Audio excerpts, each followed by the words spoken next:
So guys, this is Carlo TV. So, uh, anong oras ba ngayon?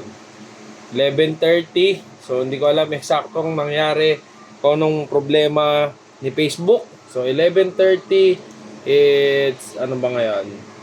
March 5. March 5 ng 11:30 ng gabi. So, nag-aayos kasi ako ng Ronin account ko. Kasi nga, unfortunately, na nakawang kami. So, seed praise, pati nasa laptop ko, Ronin ko nandun, pero nabubuksan ko Sky Mabis ko. And balik tayo sa topic. Nag-aayos ako ng Ronin. Chinek nung katabi ko, so nag-i-internet siya. Facebook siya, na-log out yung Facebook niya. So, ini-recover namin. Sabi ko na wala, ayaw bumukas ng Facebook. Nahack ka. So, ngayon, ang tao ko sa sarili ko.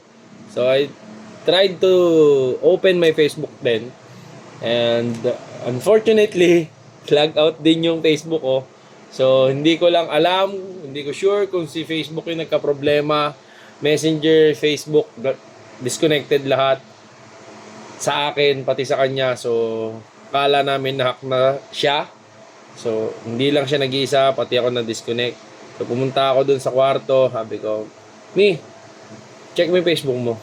Pag pindot niya, you've been logged out. So, natanggal si Facebook, si Messenger tanggal din. So, hindi ko alam kung anong balita, bakit ganon ang pangyayari kay Facebook ngayon lang.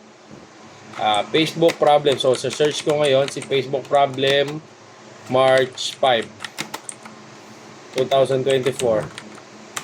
Ayan. So, malalaman natin kung anong problema. Is Facebook down? Nakalagay. Ngayon lang siguro to.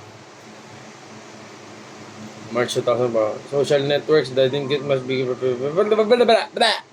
March 5. Is Facebook down today? May tanong na kagad, no? So, ngayon pala nangyari. Mayroon na kagad tanong sa internet. So, ayun, i-upload ko lang to sa TikTok account ko, sa YouTube ko, para malaman natin kung ano ba talaga yung nangyari kay Facebook. Tapos tatalakayan natin pag nalaman na natin kung ano yung sagot. So, this is Carlo TV. Subscribe for more, follow for more sa mga pangyayaring nagaganap na pwede ko agad maibalita sa inyo para updated din kayong lahat. So, follow my TikTok account, my Facebook account, my Carlo TV account, and my YouTube channel. So, yun lang guys. This is Carlo TV. Balitang gabing-gabi na. Bye!